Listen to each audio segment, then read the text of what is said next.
Please help me welcome our fourth contestant, Shirley Lord. Oh, no, hang on a minute. She's not quite sorted. We'll do it again in a minute. Please help me welcome our fourth contestant, Shirley Lord.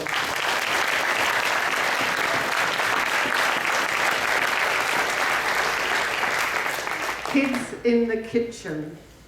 Kids in the Kitchen, Shirley Lord. What's cooking in your life? Well, if you're to believe the TV ratings, cooking shows, contest Toastmaster, that's what's cooking in everyone's life at the moment. It's something of a national obsession, and there's a smorgasbord to choose from.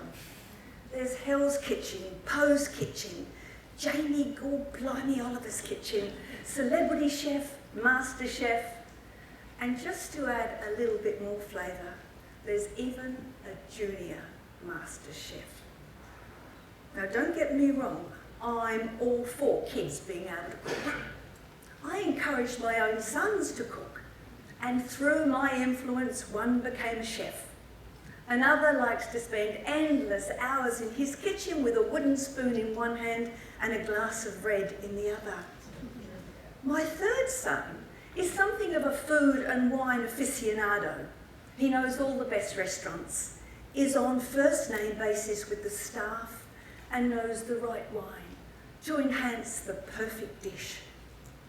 I have produced not one, not two, but 3 culinary connoisseurs. How did you manage to do that, you might ask?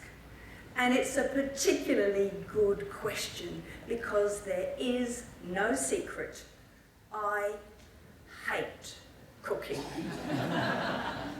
No place makes me lose my appetite faster than the kitchen. To me, cooking is just a means to an end.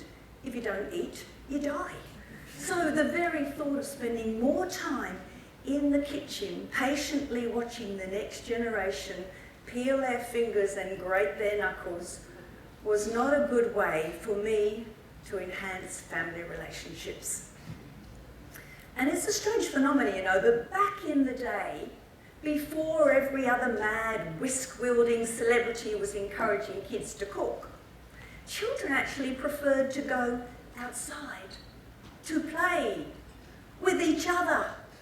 And when they did finally flop down in front of the telly, it wasn't to see what the 2 fat ladies were dishing up this week.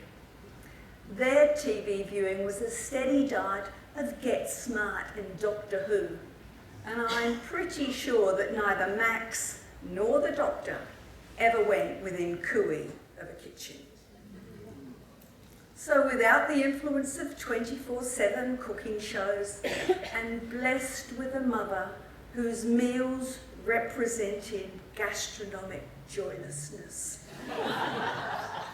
how did my sons get bitten by the cooking bug?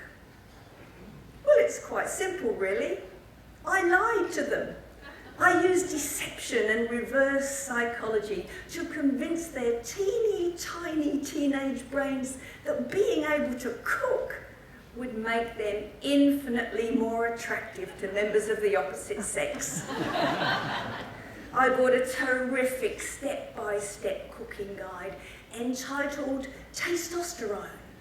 5 meals every man should master. And I graciously allowed them to master these meals at least once a week. But times have changed, ladies and gentlemen. No tricks are needed to get today's kids in the kitchen. Today's mini master chefs are as keen as mustard to spend endless hours shopping and chopping, dicing and slicing, scalloping and dolloping their way through every complicated recipe under the sun. Now, I know we can't believe everything that we see on reality TV, but is it really possible that these fabulous little foodies could really create such complicated dishes as a slow-cooked duck confit with a honey and balsamic jus, accompanied by seasonal vegetables carpaccio? And And then for dessert, without missing a beat, they can whip up a chocolate ganache, an orange semifreddo with petty almond quills. See, I have no idea what half these things are, do you? Whatever happened to frog in a pond? Banana splits, or streets Neapolitan with hundreds and thousands sprinkled on top.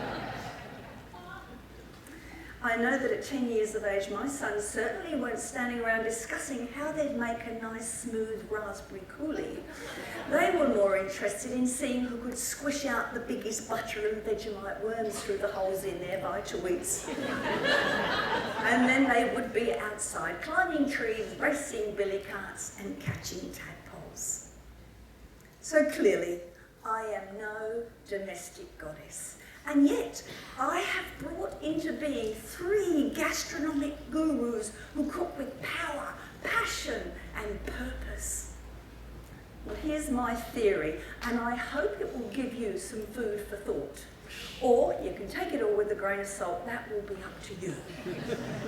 But my experience tells me that if you really want to nurture lovers of good food and wine, and experts whose meals will always be delicious and drool-worthy, then you should take a leaf out of my recipe book for life. Forget that old adage that the kitchen is the heart of the home. It is not, it's a pressure cooker in there. Abandon any illusions you may have that one day you will prepare a meal with your children without one or all of you bursting into tears. And finally, accept the reality that your kitchen will never rule, and it's only in your sugary dreams that you'll ever be quite as tasty as Nigella Lawson. Gently combine these ingredients for life, and I believe that your children, like mine, will grow up to really appreciate that the only way they'll ever get a decent meal is for them to be able to cook it themselves. Bon appetit.